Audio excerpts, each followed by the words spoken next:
First of all, I would like to call on Her Excellency Madame Nezha El Wafi, State Secretary in charge of Sustainable Development. Thank you for your attention. Madam, you have the floor. بسم الله الرحمن الرحيم والصلاة والسلام على سيد المرسلين. صباح الخير aux Marocaines. Merci Madame la coprésidente du comité permanent des finances. Vraiment, c'est difficile de prononcer devant une femme de grande valeur, une femme militante dont je suis très ravie de voir des femmes exemplaires comme Madame la co-chère, Madame la coprésidente du comité permanent des finances. Et c'est le moment aussi de dire que si on est des militantes, si on est dans un parcours de lutte contre les effets néfastes du changement climatique, en tant que femme, parce que on sait bien aussi que la plupart qui subissent des effets néfastes, ce sont les femmes et surtout les femmes africaines. Monsieur le président de la COP22, monsieur le ministre des Travaux publics et du Transport de Salvador, monsieur le ministre de Nicaragua, monsieur l'ambassadeur représentant de la présidence de la COP23, messieurs les ambassadeurs, mesdames et messieurs, membres du comité permanent des finances. Tout d'abord, je remercie le secrétariat de la CNUC, de la Convention cadre des Nations Unies sur les changements climatiques et le comité permanent des finances pour la confiance qu'ils ont accordée au gouvernement du Maroc pour l'organisation de ce forum de haut niveau sur un sujet crucial, complexe et stratégiquement important ayant trait à la mobilisation du financement pour les infrastructures résilientes au climat. C'est aussi le cadre de dire que l'organisation de cette importante manifestation au Maroc et en Afrique, après le grand succès qu'a connu l'organisation de la COP22, est un événement d'une grande importance et symbolique pour le moment et pour le milieu. Nous sommes à Rabat, un peu loin de Marrakech. Là, on a, après quasi une année, que le Maroc a organisé la COP22 avec un grand succès. L'Afrique est aussi dans un pays africain. Là, comme j'ai dit, que les pays en développement, en général, que sont les pays qui subissent en plus les effets néfastes du changement climatique.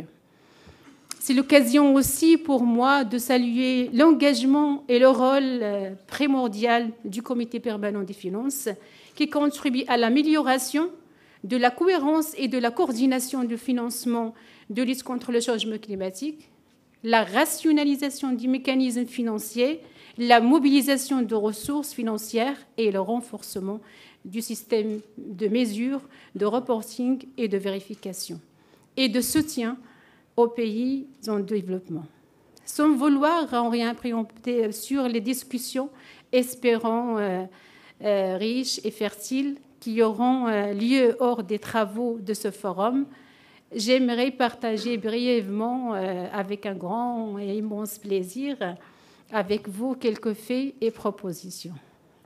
Tout d'abord, la présence en tout lieu et à tout instant des infrastructures à travers le monde et la construction de nouvelles infrastructures, en particulier dans les pays en développement, soulève une question cruciale concernant leur lieu avec la lutte contre le changement climatique.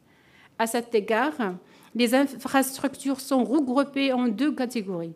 Les infrastructures vertes qui contribuent à réduire ce fléau en limitant les émissions à gaz à effet de serre qui en découlent et les infrastructures adoptées qui permettent d'atténuer la vulnérabilité des pays en développement aujourd'hui les plus sensibles aux effets néfastes des changements climatiques, comme j'avais dit.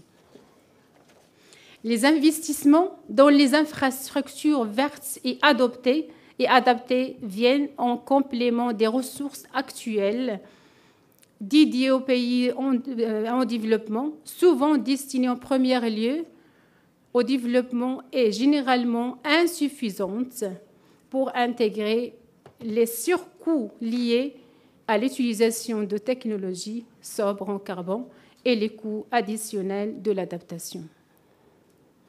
De plus, nous ne pouvons en aucun cas contester le lien étroit et direct qui existe entre les infrastructures vertes et résilientes et le développement durable.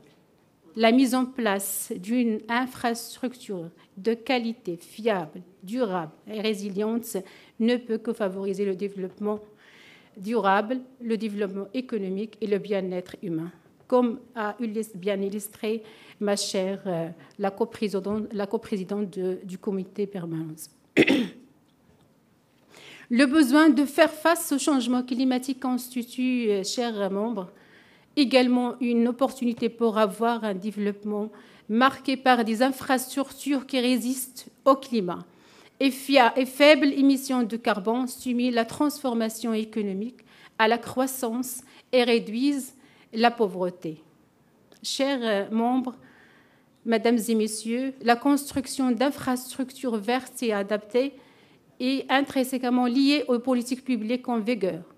Cependant, il est aussi primordial de souligner le rôle central des investisseurs privés qui sont particulièrement sollicités dans le financement de ces infrastructures. Certes, les financements privés ont un rôle essentiel à jouer dans la riposte mondiale au changement climatique, mais ils auront du mal à satisfaire les besoins essentiels en matière d'adaptation des populations pauvres et marginalisées, comme il a bien souligné Madame la Présidente.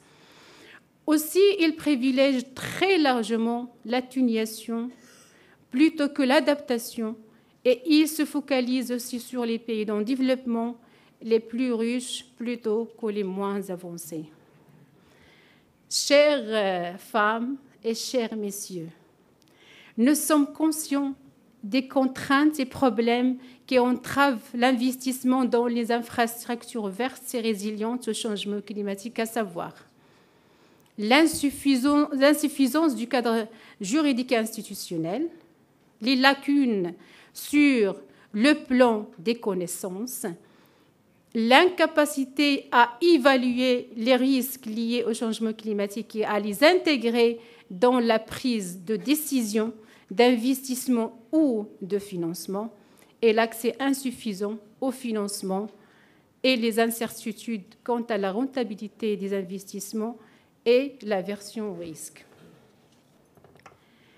Vu le rôle important du financement public dans la lutte contre le changement climatique, non seulement en tant que ressource financière directe, mais aussi que catalyseur de l'investissement privé, il est nécessaire d'adopter une compréhension commune des enjeux du changement climatique et de la résilience et œuvrer pour une collaboration étroite et efficace entre les acteurs publics et privés. Par ailleurs, étant donné la multitude d'acteurs du secteur privé, les petites et moyennes entreprises, les multinationales et les banques, les stratégies et les instruments financiers visant à accroître le financement privé de lutte contre le changement climatique doivent être conçus et adaptés en fonction de la diversité des parties prenantes. Il est aussi chers Mesdames et Messieurs, à signaler que les contributions déterminées au niveau national et plans nationaux d'adaptation pourraient servir de cadre pour mobiliser des investissements dans les infrastructures vertes et résilientes.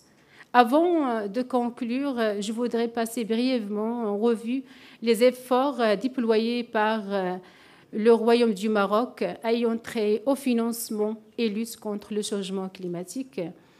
Comme vous savez, le Maroc a été mandaté durant la COP22 pour l'élaboration d'une feuille de route visant à accroître le financement climat d'ici 2020. Et au-delà, notamment pour les pays du Sud et plus particulièrement l'Afrique, Cette feuille de route, largement discutée avec les parties durant les travaux de la COP22, s'articule autour de 3 axes principaux. La promotion de la mise en place des politiques financières nationales favorables à l'action climat et à la mise en œuvre des indices, le développement d'indicateurs et d'outils communs de mesures relatives aux projets d'adaptation selon des approches intégrées et cohérentes de métriques d'adaptation, amélioration significative de l'effet de levier des ressources publiques pour une forte mobilisation des flux financiers privés en faveur de l'action climat. Aussi, il est aussi le moment de souligner le secteur privé à travers la Confédération générale des entreprises du Maroc, qui est présidée, Madame la coprésidente, par une femme. A lancé l'initiative, une femme aussi très sensible au sujet et aussi à la problématique du climat, a lancé l'initiative Entreprise Climat Maroc visant à intégrer les risques, opportunités climat dans les plans de développement des entreprises marocaines, proposer des solutions techniques, technologiques et financières concrètes et applicables par les entreprises au niveau de l'atténuation et de l'adaptation, accompagner l'émergence d'une économie verte au niveau national avec un rayonnement attendu au niveau africain, accompagner et récompenser l'engagement de l'entreprise pour le climat par l'adhésion à une charte, puis à moyen terme l'octroi d'un label climat. À son tour, le secteur bancaire a affirmé son engagement à travers l'élaboration d'une feuille de route coordonnée par Banque El Maghreb, ayant pour objectif l'alignement du secteur financier national sur les enjeux de développement durable. Cet alignement implique néanmoins la prise en considération d'une réconciliation entre financement et investissement. Cette feuille de route s'articule autour de 5 axes majeurs. L'extension de la gouvernance fondée sur les risques aux risques socio-environnementaux, le développement d'instruments et de produits financiers durables, la promotion de l'inclusion financière en tant que vecteur de développement durable, le renforcement des capacités dans le domaine de la finance durable, la transparence et la discipline de marché. Permettez-moi, chères mesdames et messieurs, avant de vous quitter, de souligner un plein succès pour nos échanges durant ce forum et de vous dire ma confiance que la voie que vous tracez est celle d'une prospérité plus équitable, plus responsable et plus soucieuse de notre bien commun. Merci beaucoup.